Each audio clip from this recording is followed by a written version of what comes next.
All right, how I learned more about making money selling paintbrushes online and freelancing than I did spending 6 years trading derivatives at a hedge fund.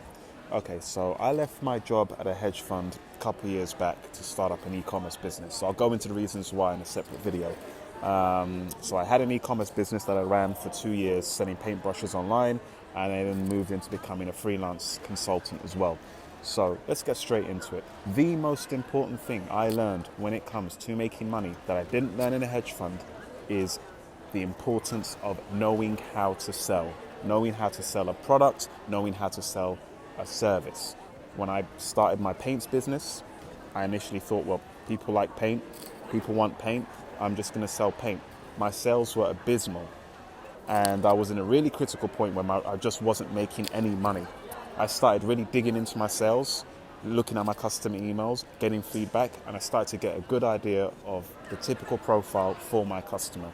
For whatever reason, the people who decided to buy my paints were mothers from their early 30s to their mid 40s who were basically based in North America, and they were buying the paints for their kids specifically for some reason to do arts and crafts and paint rocks. So I got a lot of feedback saying, this is what my kid painted on these rocks, and my kid loves painting rocks. I don't know anything about rock painting. I simply looked at the numbers of, okay, well, I can buy paints for this much from China and I can sell them for this much on Amazon, so I should be able to make this much money. Easy peasy. Wrong. I wasn't getting any traction because when I started the product, I wasn't selling it. I wasn't selling it at all. I simply said, here's some paint at this price. I wasn't selling it. Once I figured out who my customers were, once I understood why my customers bought my paints, what they enjoyed about it, I started selling my paints.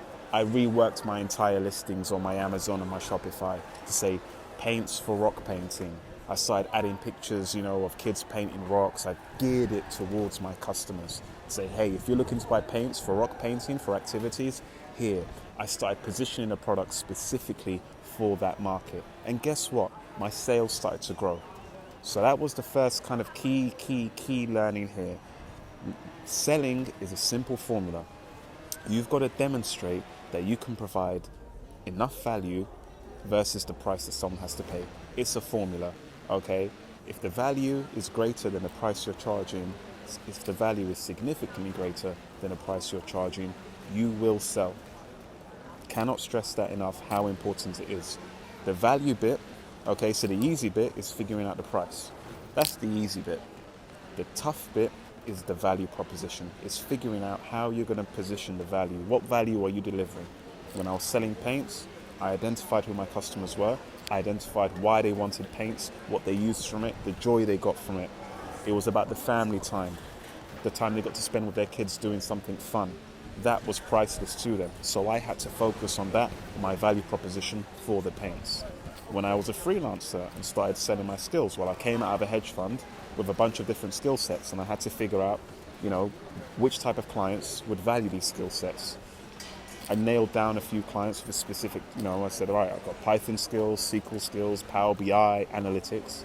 I packaged them up and I addressed the pain points of clients by speaking to clients, understanding their pain points and the value I could propose. That then let me close contracts because I was able to understand their commercial business pain points as well as the technical side of things. So, to recap, main and number one lesson is understand how to sell. You can boil selling down into a very simple formula.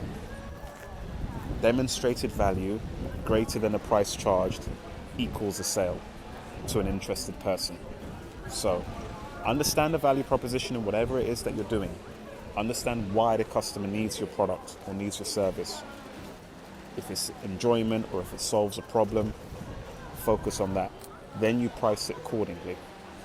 Next, the second most important thing I learned when it comes to making money and running a business, whether that's, an e-commerce business or a freelance business, whatever the business is, critical thing that you don't really learn in a job. Cash management.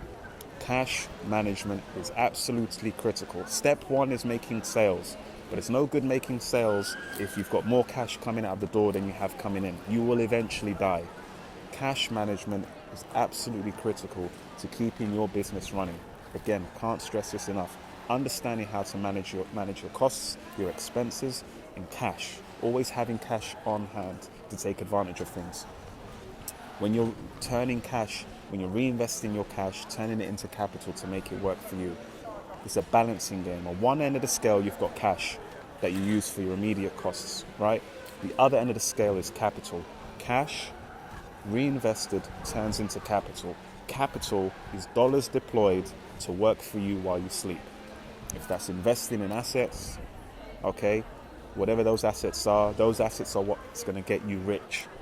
Taking that cash and reinvesting it back into your business to acquire more sales, to generate more cash, to reinvest back into the business to get more sales. It goes like a flywheel. Or you might be a freelance agent where you're making cash, you're investing that cash to buy assets that are going to appreciate over the long term and make you rich and generate you passive income, generate you cash flow, reinvest that cash flow to get more assets. You need to be able to manage that. And that's ultimately the two most important lessons that I learned about making money that I didn't learn in a hedge fund. What I learned in a hedge fund was some good analytical skills, but outside of the job, I didn't know how to sell those skills. I learned how to buy something low and sell for something high by looking at a screen. But again, going out onto my own and selling a product to people, because at a hedge fund, I'm basically trading with a screen. You know, yes, there's a human being on the other side of that screen, but it's not really a people business. It's more of a numbers business. But, you know, going out on my own, okay, understanding people, understanding what makes them tick, understanding what they value, and being able to make that proposition to them. Then the second bit is managing the cash, okay? You've got a certain amount of cash coming in. You need to know how to manage that so that you're still alive next month and you're reinvesting wisely. So yeah, that's basically the crux of the two most important things. I'm not going to drag this on. Those were the two most important lessons when it comes to making money that I learned venturing out on my own versus staying in a hedge fund in a cushy job. Thanks.